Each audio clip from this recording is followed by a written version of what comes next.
Bonjour à tous, on se retrouve à nouveau pour une vidéo d'étalonnage sur DaVinci Resolve. Alors aujourd'hui je vais vous montrer comment j'étalonne mon face caméra et plus particulièrement comment j'étalonne le S-Log 3 8 bits, tout simplement parce que ce plan est filmé avec le Sony A7C, donc petit boîtier milieu de gamme qui peut filmer en S-Log 3 comme un A7 III en 8 bits. Donc voilà, peut-être que vous n'avez pas encore passé le cap, peut-être que le profil log ça vous fait un petit peu peur, surtout que là on est sur du S-Log 3 en 8 bits, et bien on va voir que c'est peut-être pas si compliqué que ça. Alors on est sur DaVinci Resolve, on est sur la page étalonnage, et j'ai sélectionné un plan filmé en S-Log 3 8 bits. C'est un rush qui vient du Sony A7C, et c'est tout simplement le face caméra de cette vidéo. Alors voilà à quoi ressemble le plan d'origine, tu vois que c'est du log, hein, on a quelque chose de totalement désaturé, de décontrasté, et forcément on va avoir besoin d'une phase d'étalonnage, et vous allez voir que c'est pas très compliqué et on peut arriver à un résultat assez sympathique, je pense. Donc on va juste commencer par trouver un moment où je regarde à peu près la caméra et que je suis pas en train de faire une grimace. Voilà, on va prendre ce passage. Alors comme à chaque fois, je pense que c'est bien de prendre l'habitude de créer d'abord toute sa structure de nœud pour pouvoir se projeter dans son étalonnage et commencer à réfléchir avant même de commencer les corrections. Donc le premier nœud, c'est quasiment systématiquement le nœud avec la réduction de bruit. Il faut toujours appliquer la réduction de bruit juste après l'entrée au tout début de votre étalonnage. Par contre, je rajouterai l'effet plutôt à la fin parce que ça a quand même tendance à ralentir le logiciel. Alors ensuite, on aura notre nœud primaire. Voilà, c'est là qu'on fait toutes les corrections essentielles. Ensuite, on va utiliser une lutte. C'est une lutte qui vient de la bibliothèque par défaut, voilà, qui est fournie avec DaVinci Resolve. Je crois que vous l'avez même dans la version gratuite. Donc tout ce que je vous montre dans cette vidéo, vous pouvez le reproduire chez vous. Ensuite, il y aura certainement une retouche de peau et puis il y aura certainement un deuxième nœud parallèle, toujours pour le visage. Après ça, il y aura du vignettage. Hop, il y aura même un nœud inversé, voilà, toujours pour le vignettage. Et puis, il y aura un look et on finit par l'effet glow, donc l'effet de lueur, voilà. Donc voilà, on a notre structure de nœud, on a nos différentes étapes et on va pouvoir commencer l'étalonnage. Alors, on va commencer par la lutte, donc on va dans l'onglet lutte. Comme d'habitude, il y a plusieurs options, soit vous faites le développement manuel du S-Log, soit vous utilisez une conversion d'espace colorimétrique, ou alors vous pouvez utiliser une lutte. Alors moi, depuis quelques temps, j'utilise les luttes de Joël Famularo, qui a fait des luttes aussi pour la FX3 et la 7S3. Elle fonctionne aussi pour, j'ai l'impression, pour les autres S-Log. Voilà, si ça vous intéresse, n'hésitez pas à aller voir. Mais aujourd'hui, on va prendre une lutte qui est accessible pour tout le monde. On va prendre celle-là, S-Log 3, S-Gamut 3 Ciné to Rec 709. Alors moi, j'ai filmé en S-Log 3 et en S-Gamut Ciné également. Donc ça correspond bien. Donc voilà, on ajoute notre lutte. Voilà, donc je vous montre le avant-après, je vous le montre en grand écran. Donc déjà le Rec 709 est intéressant, mais si vous vous rappelez de à quoi ressemblent mes faces caméra habituellement, je pense qu'on peut aller beaucoup plus loin, notamment sur ma peau. Là j'ai un peu le teint blafard, hein. J'ai la peau très blanche, il y a l'air d'avoir pas mal de magenta, pareil au niveau du gris. Sur le mur, on a un peu de rouge. Même si le Rec 709 c'est la base, je pense qu'on peut faire beaucoup mieux. Donc on va poursuivre. Alors comme d'habitude, je vous conseille de commencer avec le nœud primaire. Alors là, j'ai pas fait de nœud indépendant pour la balance des blancs. On va le faire aussi dans le nœud primaire. Donc comme d'habitude, c'est bien de regarder nos scopes. Je pense qu'on a un petit peu trop de bleu. Voilà, je vais descendre un petit peu le gain. Je vais descendre également le lift.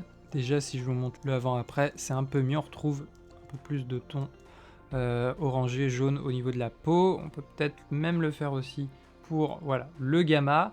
Ensuite, on a un petit peu trop de ton rouge, je pense. Donc, on va essayer peut-être de descendre un petit peu le gamma, descendre un petit peu le lift. Voilà, ça commence à être déjà plus intéressant. Après, il y aurait éventuellement les tons noirs. On va peut-être pouvoir descendre un petit peu. Alors là, j'utilise voilà, les logs, donc c'est des corrections qui sont un petit peu plus précises. Là, je cible vraiment les tons moyens. Donc là, je vais remonter un petit peu les verts. Et je vais peut-être descendre un tout petit peu, voilà, les rouges. Quand même pas trop remonter trop les verts. On va rester sur quelque chose comme ça. Donc là, si je fais le avant-après, il y a quand même une différence assez importante. On a vraiment aligné de bonnes couleurs là. Alors, il y a peut-être un peu trop de vert au niveau du visage. Voilà, je pense qu'on est pas mal pour la balance des blancs. Maintenant, on va essayer de s'occuper un peu de notre exposition. Je vais descendre un petit peu le offset. Moi, j'ai une peau assez claire, donc il vaut mieux éviter de pas trop la pousser. Je vais même descendre un peu les tons clairs, donc les hautes lumières. Hein, ça a tendance plutôt à cibler la partie supérieure de nos scopes. C'est déjà mieux. Et puis ensuite, on peut éventuellement augmenter un tout petit peu les gammas et descendre un petit peu l'ombre, même si on a une ambiance assez contrastée, avec quand même une majorité de tons sombres. Je vais augmenter un peu le contraste également.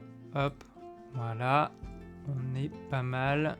Alors, je vais peut-être augmenter légèrement la saturation. Mais voilà, au niveau de la saturation, on est quand même pas mal, je trouve. Et en fait, là où il faudrait surtout l'augmenter, c'est sur le visage, mais nous, on va plutôt s'en occuper de manière indépendante. Pour l'instant, on n'est pas trop mal, je trouve. Encore un descendre un petit peu le gain, peut-être le offset, voilà. Mais sinon, ça me plaît plutôt bien. Ça me plaît assez bien. Éventuellement, sur les roues HDR, je peux augmenter très légèrement l'ombre, voilà. Tu vois, si tu cliques ici, ça te montre la partie en fait que tu cibles dans ton image. Donc ça, c'est tous l'ombre. Donc là, c'est la partie qui est quand même principalement présente dans notre image. Donc pour notre nœud primaire, on va s'arrêter là. Ensuite, on va s'occuper de notre visage, des tons de peau. Donc là, on veut cibler notre touche. Donc on va aller sur le sélecteur. Hop, on va zoomer un petit peu.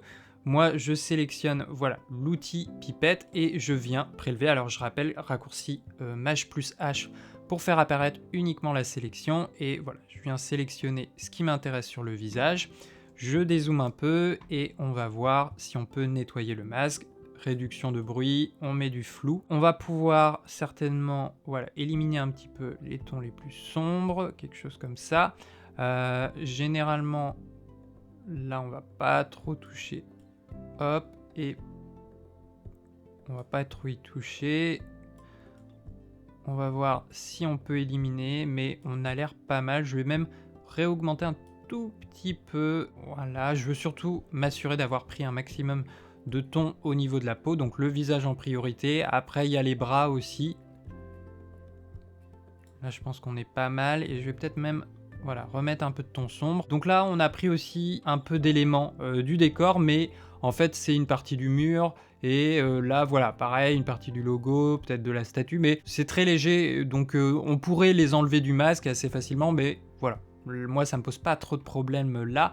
Alors par contre, je veux pas prendre la lèvre. Là, vous voyez, on a la lèvre, donc on va essayer d'éliminer les tons rouge, voilà, quelque chose comme ça, on est pas mal. Ça me paraît pas mal, je vais remettre un peu de réduction de bruit et du flou. Donc à partir de là, on va pouvoir retoucher notre visage. Alors peut-être que j'ai la peau comme ça naturellement, mais j'ai envie qu'elle soit peut-être un peu plus saturée, un petit peu moins blanche comme ça. Alors moi, ce que je vous invite à faire à chaque fois, c'est d'ouvrir les scopes.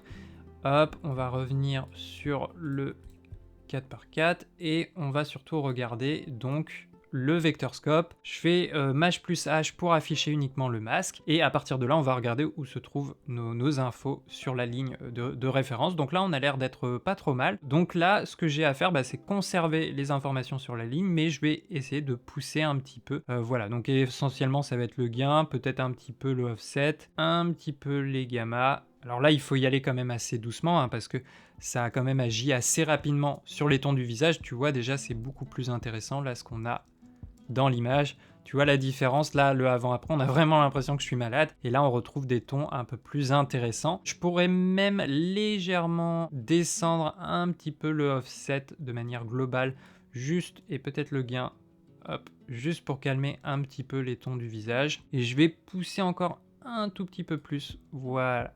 Donc là, c'est le avant-après, on est quand même pas mal. On est pas mal. On pourrait aller plus loin, mais voilà. Après, c'est à vous de voir jusqu'à où vous voulez pousser la retouche. L'objectif, c'est quand même de garder quelque chose de naturel. Voilà, moi, je m'arrêterai là. Il y a quand même une belle différence. C'est vrai que j'ai la le teint très blanc, presque transparent. Donc là, on a quelque chose d'un peu plus intéressant, un peu plus naturel, et je crois que c'est à peu près le réglage que j'ai habituellement. Alors je vais utiliser le deuxième nœud parallèle pour toujours accentuer la retouche sur le visage, mais je vais encore sélectionner une partie différente cette fois-ci, parce que juste au niveau des cernes, un petit peu en dessous des cernes, j'ai tendance à avoir quelques brillances, parfois des tons aussi un peu plus clairs, et on les retrouve aussi parfois un peu sur le front. Donc moi, mon objectif, ça va être de sélectionner ces parties-là. Alors là, évidemment, on va devoir éliminer d'autres parties. Les tons les plus saturés, généralement, ceux-là, j'en ai pas besoin. Je vais augmenter la réduction de bruit, le rayon du flou, chose comme ça. On peut encore descendre un tout petit peu la saturation, les tons les plus sombres. On n'est pas trop mal, on a ciblé un peu plus, voilà, ces parties claires. Alors dans un visage, il faut faire quand même attention, on est censé avoir, voilà, un peu de vie, un peu de brillance, c'est normal, mais je vais vous montrer quand même les choses qu'on peut faire. Alors on peut commencer par la courbe, donc teinte en fonction de la luminance. Je vais sélectionner justement la partie qui m'intéresse, et voilà, on va la descendre. Donc ça va atténuer un petit peu les brillances. Alors surtout ne pas le descendre à fond, parce que là tout de suite on va remarquer la retouche et ça va être affreux. Donc voilà, c'est vraiment juste légèrement. On fait un avant-après pour voir ce qu'on a fait, c'est pas mal. On va continuer. Ensuite on a la partie luminance vs saturation. Donc ça c'est important aussi parce que je vais l'élargir un tout petit peu, hop, j'enlève les points. Et là, en fonction, justement, on cible les zones de luminance, on va cibler les zones de brillance et on va augmenter leur saturation un petit peu. Donc ça, c'est très intéressant, c'est ce qu'on recherche. Saturation en fonction du niveau de saturation, c'est intéressant également. Donc là, on cible une zone de saturation. Hop, l'augmenter un peu comme ça. Donc là, on commence déjà à avoir un résultat assez intéressant. Et puis, on peut aussi finir la saturation en fonction de la luminance. On descend tout simplement la luminance en fonction des zones de saturation cette fois-ci. Donc il faut être assez léger, mais tu vois l'impact que ça a, c'est assez intéressant. Ça élimine un petit peu ces cercles de brillance un peu sous les cernes, sous les poches. Et donc on a un visage, tu vois, ça c'est le avant-après, c'est quand même pas négligeable, un peu plus doux, un peu plus homogène. Hop. Donc voilà, ça c'est ce qu'on recherche. Donc là, si je vous sélectionne les deux calques de correction de la peau, tu vois le avant-après, c'est quand même assez énorme, en tout cas sur mon visage. Si vous avez la chance d'avoir une magnifique peau, bien bronzée et tout, eh bien vous aurez peut-être pas besoin de faire ça, mais tu vois, on ramène énormément d'informations, on a ciblé tous les tons de notre peau et on n'a pas agi sur l'arrière-plan, donc c'est ça l'intérêt, voilà, du masque et de cet outil de sélection sur DaVinci Resolve. Alors ensuite, avec le vignettage, on va peut-être essayer de cibler un petit peu plus notre exposition sur notre sujet, même si en fait là j'avais deux projecteurs à la phase qui étaient vraiment orientés sur moi, donc on a presque naturellement un effet de vignettage, l'exposition qui diminue au fur et à mesure qu'on s'éloigne du centre, donc ça c'est très bien, mais on peut peut-être renforcer un petit peu ce contraste. Donc on va aller sur l'onglet des Power Windows, donc des masques, on va utiliser le masque circulaire, on va le placer sur notre sujet, on va le diminuer un peu comme ça, on va l'augmenter un peu comme ça, on va augmenter l'adoucissement quand même, on va en mettre pas mal, hop, on va se mettre comme ça, et là on va aller au niveau des courbes et on va augmenter très légèrement nos hautes lumières, très légèrement parce qu'on a déjà quelque chose d'assez lumineux, et je vais descendre aussi légèrement donc les tons sombres. Je te montre l'avant-après pour l'instant. Ça c'est sans et là c'est avec. Donc on a renforcé un tout petit peu notre contraste. On peut éventuellement le pousser un tout petit peu plus. Voilà, avant-après. Et naturellement, comme j'ai créé un nœud opposé, donc à ce premier nœud de vignettage, là sur ce nœud j'ai juste à descendre la courbe et il m'a sélectionné automatiquement tout ce qui était à l'extérieur de la première sélection du premier masque. Et donc là je vais descendre un petit peu mon exposition. Alors là encore, il faut pas aller jusqu'au bout, une bonne retouche, un bon étalonnage, c'est des corrections qui sont invisibles, qui ne se sentent pas, mais évidemment qui servent l'histoire de notre image. Donc voilà, c'est très léger, on va peut-être en mettre un tout petit peu plus. Hop, je vous montre le avant-après. Voilà, Donc tu vois, on a augmenté un petit peu le contraste, refait sortir notre sujet et on a encore éliminé les parties inintéressantes. Là, c'est un face caméra, je m'adresse directement à vous. Évidemment, je veux que l'attention soit portée sur mon personnage au centre. Et donc ensuite, on a le look. Alors, on n'a pas besoin de faire énormément de choses parce qu'on a plutôt bien géré notre scène. Je vais peut-être descendre un tout petit peu l'éclat. Moi, généralement, quand il y a un tout petit peu trop de saturation, j'aime bien descendre l'éclat. Ça calme un petit peu, voilà, les tons les plus saturés. Et sur le look, voilà, il n'y a pas grand chose à faire. Moi, vous le savez, j'aime bien augmenter légèrement mes blancs vers des tons un petit peu plus jaunes et peut-être descendre un tout petit peu vers des tons turquoise un petit peu plus froids. Peut-être un tout petit peu plus avec, voilà. Et je vais le faire plutôt avec le gamma en fait. Et je vais aller plutôt sur des tons verts. Nos tons moyens, ils se trouvent essentiellement... Voilà, ça c'est le avant-après. Et tu vois, en mettant un peu de vert dans mes tons moyens, ça fait ressortir un petit peu plus le feuillage, enfin les fausses plantes derrière. Et on perd un petit peu plus peut-être le côté magenta un peu rouge-orange qui restait. C'est très subtil, hein, vous voyez peut-être pas la différence. Là c'est sans, là c'est avec. Sans, avec. J'arrive à le voir un petit peu, mais c'est très subtil. Et puis on va finir par l'effet glow. Donc on va dans OpenOfX, on va chercher notre effet de lueur diffuse, hop. Donc il y a plein de manières de l'utiliser. Généralement on met le seuil de brillance à 0, on va sur lumière tamisée, on descend notre diffusion et puis surtout on va descendre le fondu, donc l'opacité un peu de tout l'effet, voilà. Donc ça c'est le avant-après, donc encore une fois ça c'est très intéressant, notamment pour les faces caméra parce que ça va adoucir le visage. Donc là, faites attention, si vous voyez des vidéos comme ça, vous pouvez savoir tout de suite que la personne utilisait beaucoup cet effet de lueur. Ça imite un peu aussi l'effet glow mist de certains filtres, donc cet effet de diffusion au niveau des hautes lumières. Là je trouve que c'est quand même beaucoup trop marqué, je trouve que c'est un effet intéressant mais il faut savoir le doser. Donc là c'est sans et là c'est avec, et j'ai pas besoin d'aller forcément plus loin. Après voilà, il faut doser un petit peu le niveau de diffusion. Là on a une diffusion un peu plus concentrée, là un petit peu plus étalée. Cette image me plaît pas mal. Je vais peut-être descendre encore un tout petit peu le gain, hop, un tout petit peu le offset, légèrement le offset. Voilà, quelque chose comme ça. Ça me paraît pas trop mal. On peut peut-être pousser légèrement le gamma, mais pas besoin de faire beaucoup plus. Et puis à la toute fin, faut pas oublier de rajouter la réduction de bruit. Alors, c'est pas toujours nécessaire. Disons que là, le S-Log 3, surtout en 8 bits, même à faible ISO, il y a un petit peu de bruit. Il y en a pas énormément, mais il y en a un petit peu. On peut le sentir surtout, voilà, un petit peu par là. Donc on peut essayer de le réduire. Alors par contre, c'est une option qui est présente uniquement sur la version studio. Et c'est ici qu'on va réduire donc notre bruit. Alors, moi généralement, ce que je fais... Alors là, on pourrait peut-être se mettre sur 1. On va augmenter le seuil temporel, généralement aux alentours de 6. Et on va délier au niveau du seuil spatial, donc la luminance de la chroma. Et on va juste augmenter un peu la chroma, la réduction au niveau de la chroma, parce que généralement c'est surtout chez Sony, c'est le bruit qui est surtout présent. Donc là on voit qu'il y en a un petit peu moins, mais bon, là de toute façon on était à 500 ISO, donc c'est pas énorme non plus.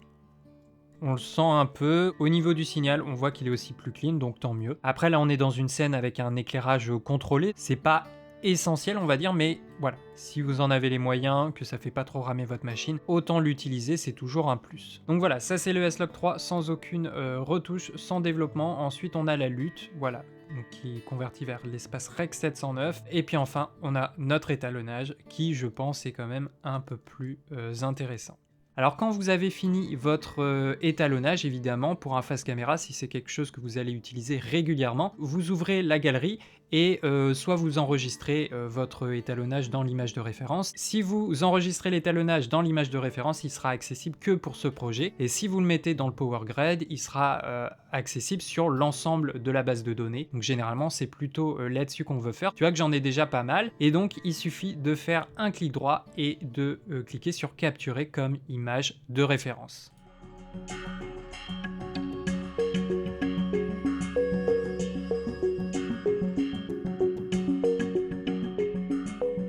Voilà les amis, maintenant vous connaissez le secret de ce face caméra, j'espère que ça vous a plu et intéressé. Donc vous avez vu, rien de bien compliqué, et en sortie je trouve qu'on a une image assez intéressante. Voilà, évidemment j'attends vos retours dans les commentaires, comment vous, est-ce que vous étalonnez le S-Log 3 8 bits? Est-ce que vous utilisez régulièrement le profil log, ou alors vous préférez pour l'instant utiliser le profil standard? N'hésitez pas à me faire un retour d'expérience dans les commentaires. Allez, c'était Benjamin avec Derrière la caméra, ciao les artistes!